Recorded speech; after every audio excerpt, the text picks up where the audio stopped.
IGBO AREA TV on the Igbo. Hello and welcome to my channel. The other day we did a comparison. It was between Anambra and Enugu in terms of IGR. Should I also say better living?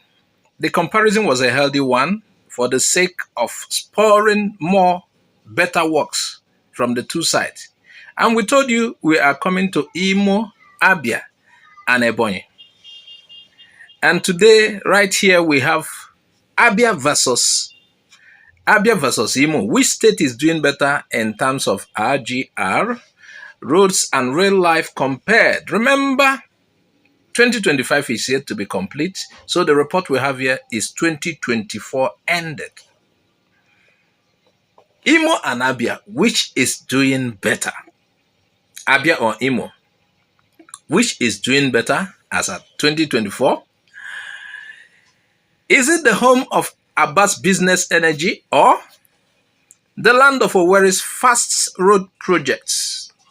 Today on Imo AREA TV, we look at IGR, infrastructure, transparency, and the real quality of life. So, which state is truly moving forward and which one is only talking?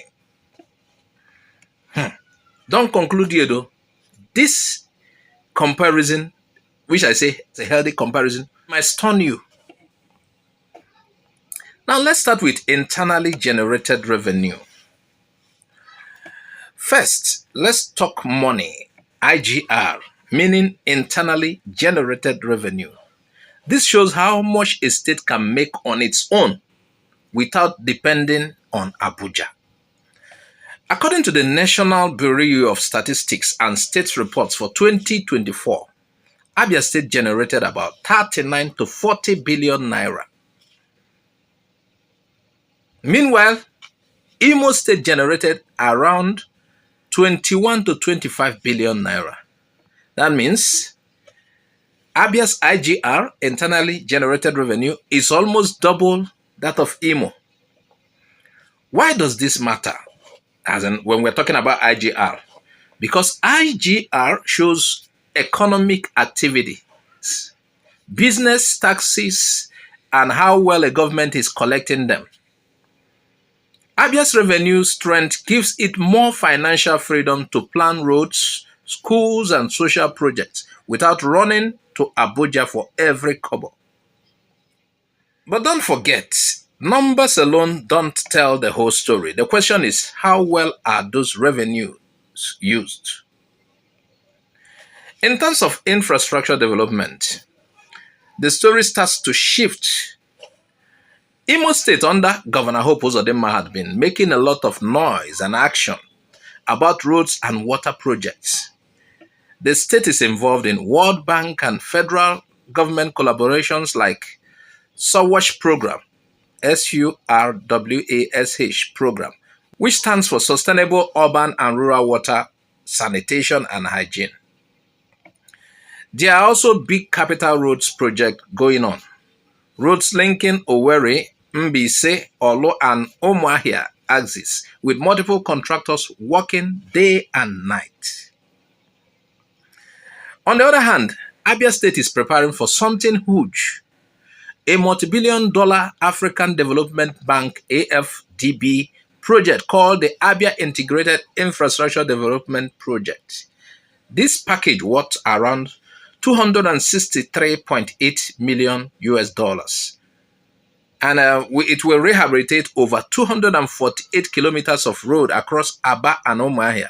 And it would also fix erosion sites and upgrade waste management. That is massive. But it's just starting. Meaning Imo's road may be more visible right now, while Abia's may look better in the next 2 years when AFDB work fully starts. So in 2024, Imo wins on visible infrastructure activity, but Abia wins on big-scale funded projects with long-term impact. Now, in terms of transparency and fiscal health, now let's check for how transparent and sustainable both states are with money. According to Budget IT, BUDGIT's 2024 States Report, which measures fiscal health, sustainability, and openness, Abia State scored 27.8% on Sustainability Index, while Imo scored 17.4%. That is a clear gap. Abia is also rated higher in fiscal discipline, meaning it manages debts better and uses revenue more responsibly. Imo, however, ranks lower in fiscal transparency and accountability. This doesn't mean Abia is perfect. It still needs stronger openness in procurement and contract polishing. But compared to Imo, Abia shows better signs of fiscal health and sustainability. In terms of debt and economic risk, debt matters too, in case you don't know. Reports shows that Imo State debt stock is relatively high compared to its IGR. While Abia, even though it borrows, has a stronger revenue base to manage repayment. Simply put, Imo spends big on roads and projects, but Abia is more careful with long-term sustainability. In terms of quality of life and citizens' experience, let's talk about the good life. How are people living in these states? Neither Abia nor Imo made it to Nigeria's top 10 states for living standard. None of them make it to the top 10 states for living standard. Cost of living, job opportunities, and basic service are still big challenges. But there are key differences. In Imo, people are seeing new roads and water projects. So movement and access to clean water are improving.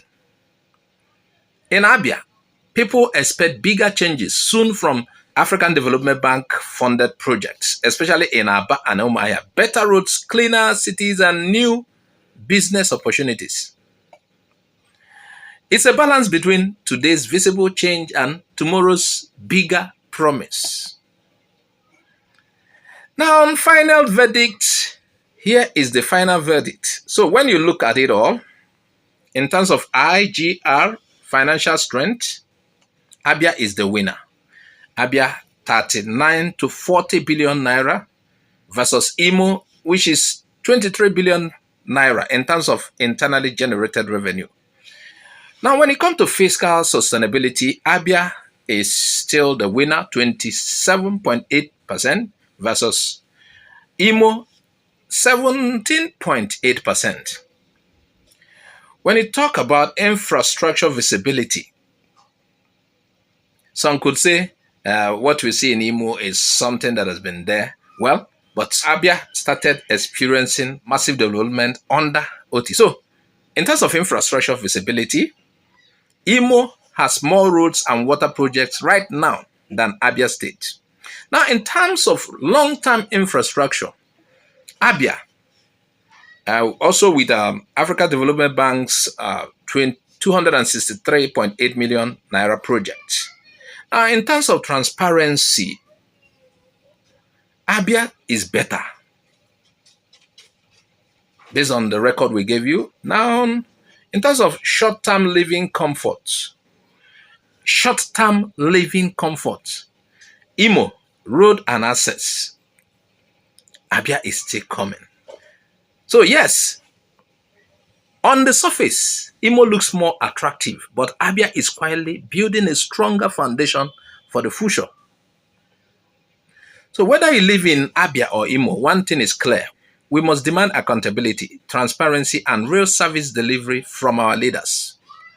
Numbers don't lie, but how those numbers are used determines our daily lives. Which state do you think is really doing better? Drop your comments below. IGBO AREA TV wants to hear from you. This analysis is based on publicly available reports from the National Bureau of Statistics, BUDGIT States Report 2024, Africa Development Bank and World Bank project documents, and open news data. figures are estimates for 2024 and may change as new reports emerge.